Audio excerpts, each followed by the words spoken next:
Hello friends, I am Khotsre sir from Guruvarya Dadoji Kondadev Sainik School Tasgaon. Today we are going to learn a poem, The Inch Cap Rock, third poem from our section 2 poetry from our 12th class English subject. So let's see 2.3 The Inch Cap Rock. First of all, we'll see Robert Southey, the poet of this poem. Robert Southey. He was born in Bristol, England. त्यांचा जन्म इंग्लंडमधील Bristol येथे झाला होता.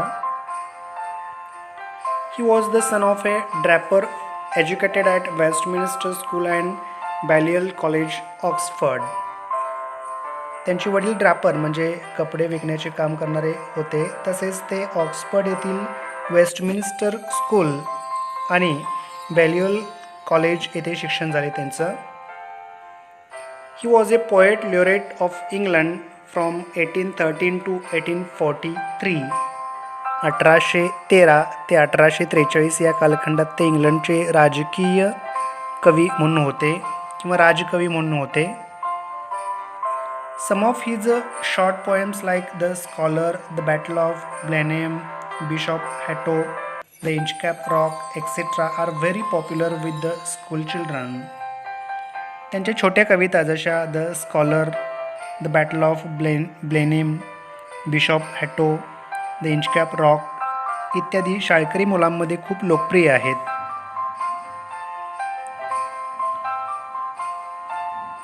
The Inchcape Rock is a ballad. The Inchcape Rock हा एक पोवाड आहे. It's the story of the 14th century attempt by the abbot of Aberbrothock to install a warning bell on Inchcape, a notorious sandstone reef about 11 miles 18 kilometers off the east coast of Angus, Scotland, near Dundee and Fife, occupied by the Bell Rock Lighthouse. तर बघा, ही कथा 14व्या शतकातील ॲबट of ॲबरब्रॉथॉकचा एक प्रयत्न आहे, ज्यामध्ये तो इंचकॉप रॉकवर त्याला एक बेल बसवायची असते, एक घंटा बसवायची असते.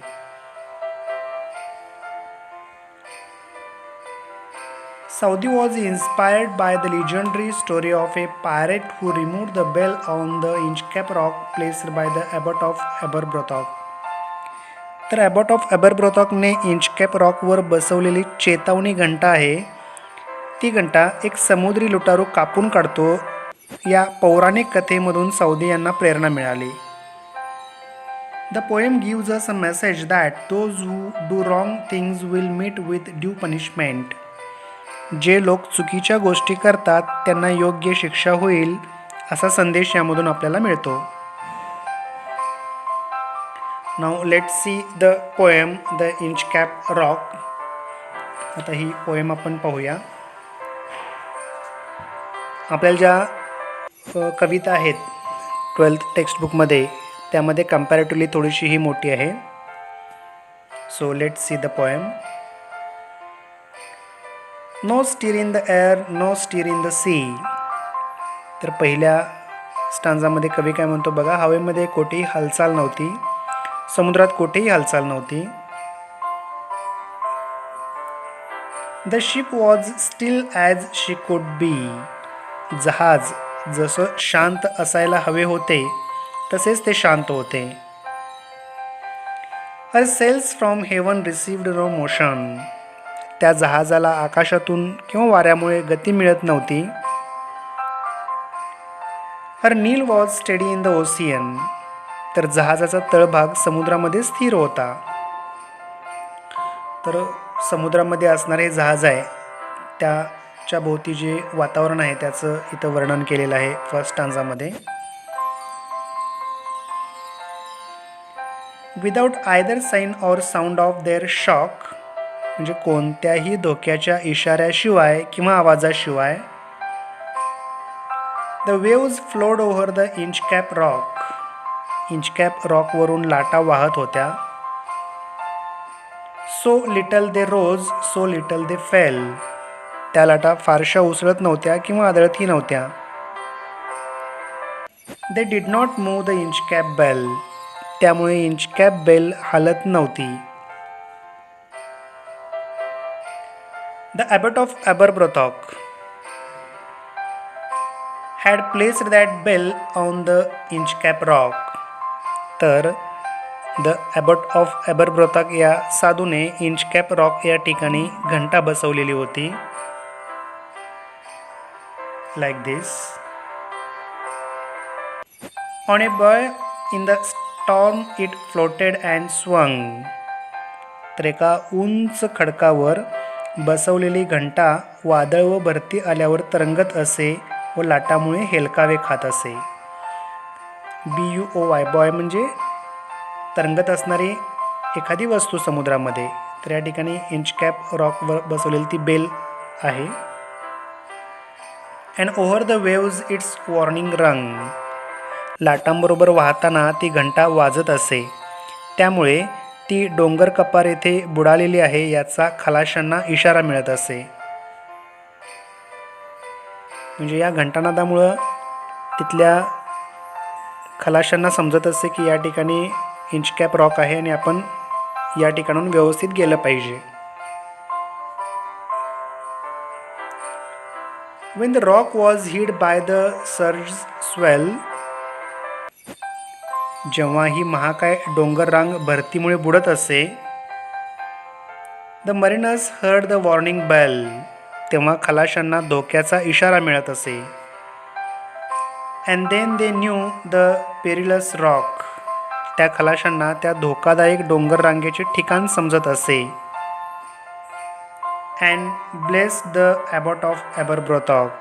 आणि ते ॲबरब्रोथॉकला आशीर्वाद देत असत. त्यांच्यामुळे आज आपला जीव वाचला असं त्यांना मनोमन वाटत असे. The sun in heaven was shining gay. आज आकाशातील सूर्य आनंदाने झगागत होता. All things were joyful on that day. तर आज सर्वच गोष्टी खूप आनंदी होत्या, चांगल्या होत्या. The sea birds screamed as they wheeled round. समुद्र पक्षी आकाशातून गिरकी घेताना ओरडत होते. And there was joyance in their sound. आणि त्यांच्या ओरडण्यामध्ये केवळ आनंद होता. The bow of the Inchcap bell was seen. Inchcape bell म्हणजे घंटा बसवलेला तो उंचवटा स्पष्टपणे दिसत होता.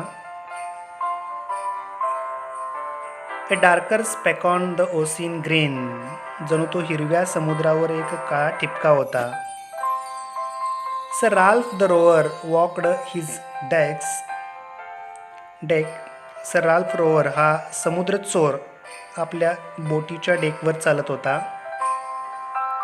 And he fixed his eye on the darker. त्याची नजर त्या काळ्या ठिपक्यावर रोखलेली होती.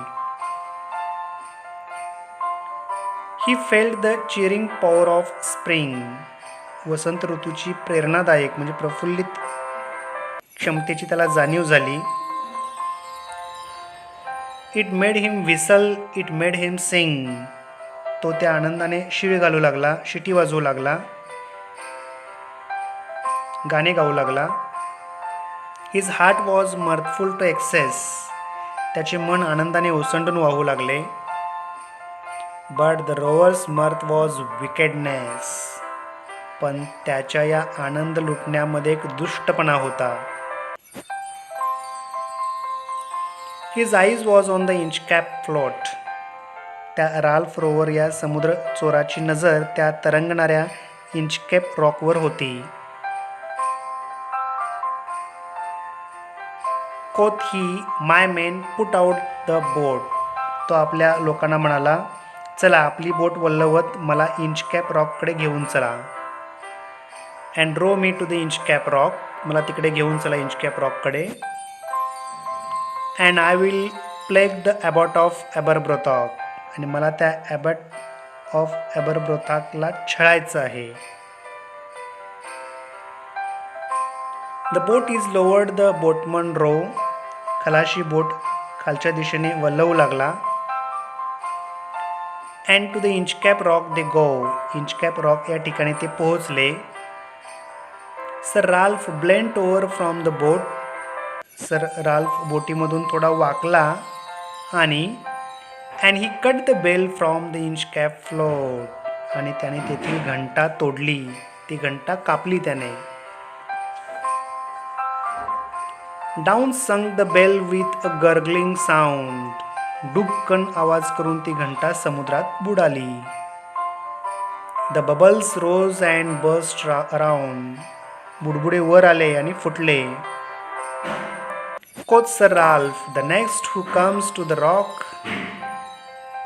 तेव्हा तो ॲबोरब्रोथक या साधूस जे धन्यवाद देतात त्याच्याविषयी तो काय म्हणतो बघा.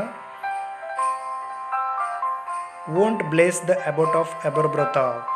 म्हणजे आता यापुढे जो कोणी या खडकाकडे येईल तो त्या ॲबोरब्रोथक या साधूस धन्यवाद देणार नाही. हा विकेटनेस त्याच्या कृतीमधून दिसतो आपल्याला. Sir Ralph the Rover sailed away. नंतर सर राल्फ रोवर हा समुद्र चोर जहाजामधून दूरवर समुद्रात निघून गेला. He scoured the seas for many a day. अनेक दिवस त्याने समुद्र पिंजून काढला. And now grown rich with plundered store. प्रचंड लूटमार करून जहाजांना लुटून त्याने खूप संपत्ती मिळवली व तो श्रीमंत झाला. He steers his course for Scotland shore. तो परतीच्या मार्गाने स्कॉटलंडच्या किनारपट्टीकडे निघाला. So thick a haze overspreads the sky. आकाशात दाट धुके पडले होते. They cannot see the sun on high. त्याला डोक्यावरचा सूर्य दिसत नव्हता. The wind hath blown a gale all day. दिवसभर जोरदार वारे वाहत होते. At evening it hath died away. संध्याकाळी तो वारा शांत झाला. On the deck the rover text his stand. आता राल्फ रोवर आपल्या जहाजावर उभा होता. So dark it is they see no land. परंतु त्याला कोठेही जमीन दिसत नव्हती. Quoth Sir Ralph, it will be lighter soon. तो आपल्या साथीदारांना म्हणाला, जेव्हा चंद्र उगवेल तेव्हा थोडासा प्रकाश पडेल व किनारा दिसेल. For there is down the rising moon. म्हणजे चंद्र उगवला की आपल्याला प्रकाश पडेल आणि किनारा दिसेल. Canst hear said one the breakers roar. या कडव्यामध्ये सर राल्फचा एक कर्मचारी म्हणतो, लाटा गर्जना करत असल्याचा आवाज येत नाही का. For methinks we should be near the shore. मला तरी असं वाटते की आपण समुद्रकिनाऱ्याजवळ आलेलो आहोत. Now where we are I cannot tell. पण आपण आता सध्या कोठे आहोत हे मला नक्की सांगता येणार नाही. But I wish I could hear the Inchcape bell. पण किती बरं झालं असतं जर इंचकॅप बेलचा आवाज आला असता तर आता. They hear no sound the swell is strong. त्यांना कशाचाही आवाज ऐकू येत नव्हता. जोरदार भरती होती.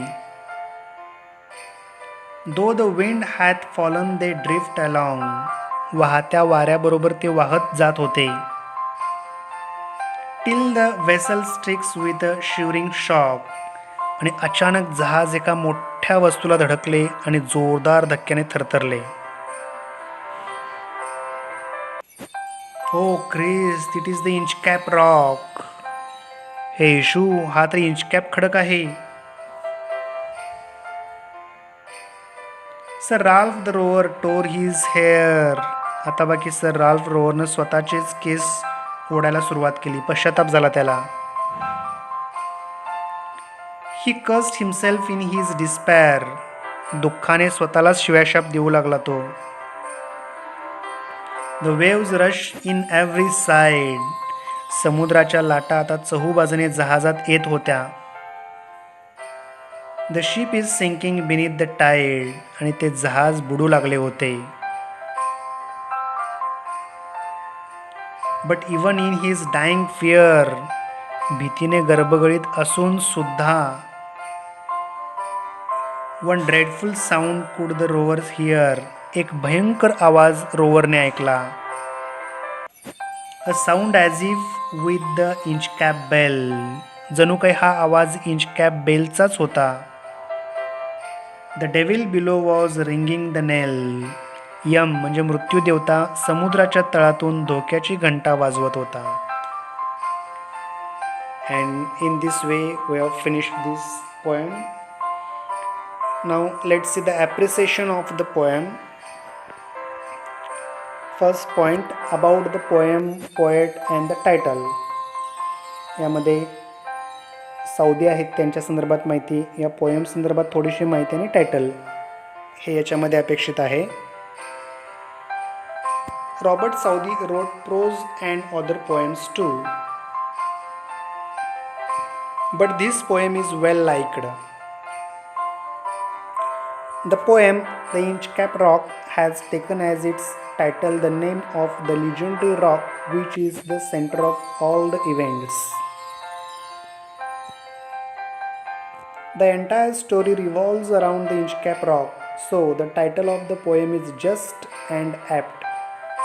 Inchcape Rock भोवतीच पूर्ण कथा फिरते, त्याच्यामुळं हे टायटल योग्यच आहे.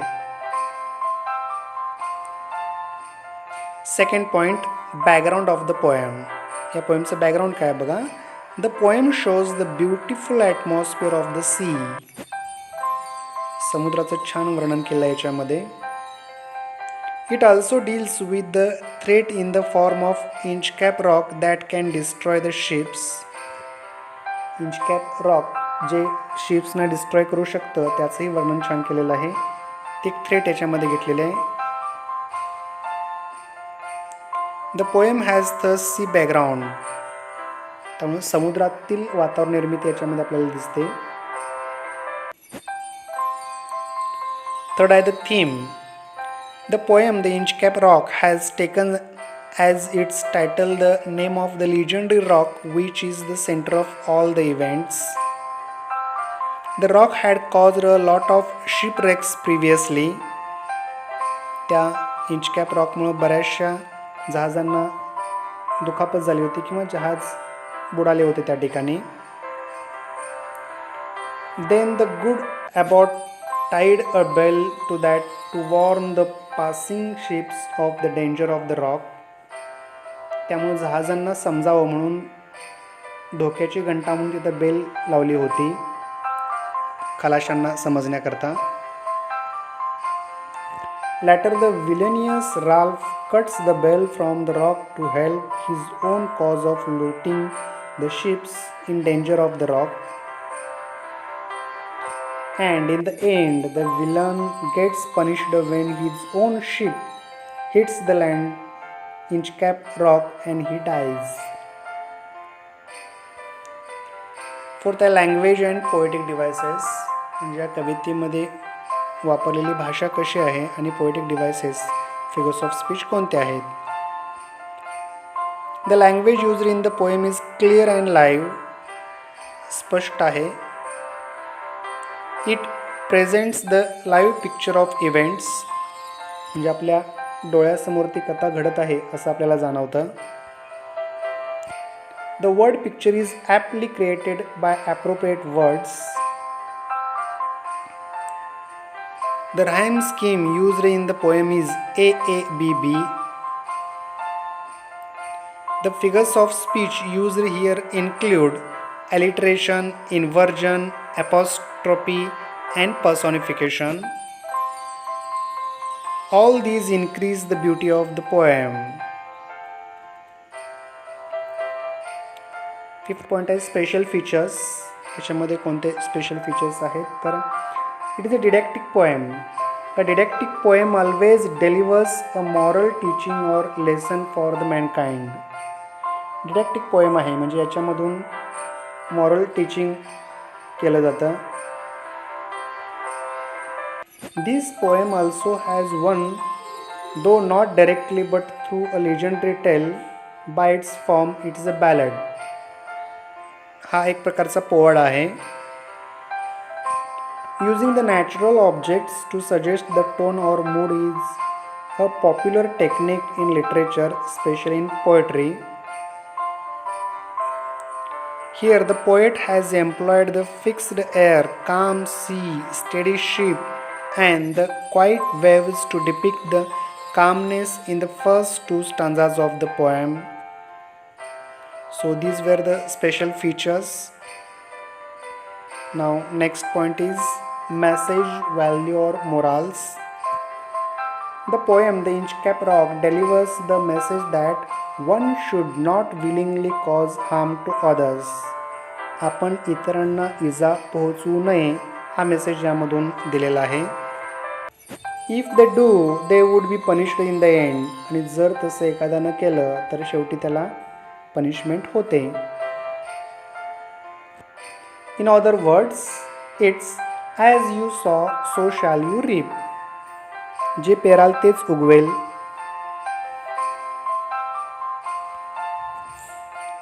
Last point is opinion. इथं पर्सनल ओपिनियन विद्यार्थ्यांचं वेगळं असू शकतं. Robert Southey's poem the Inchcape Rock is a didactic poem where he narrates the legendary story surrounding the Inchcape Rock. It shows the jealousy and its harsh impact. I like the story narrated in the poem. It is a thought-provoking and good poem. एक विचार करायला लावणारी खूप छान कविता आहे ही. So this is the opinion. Your opinion may vary. तुमचं opinion थोडंसं वेगळं असू शकतं. So in this way we have seen this poem. याच्यामध्ये आपण पहिल्यांदा रॉबर्ट साऊदी यांची माहिती बघितली, त्यानंतर पोएम बघितली द इंचकॅप रॉक, आणि शेवटी ॲप्रिसिएशन ऑफ द पोएम आपण बघितलेले आहे. So in this way we have finished this poem. Thank you.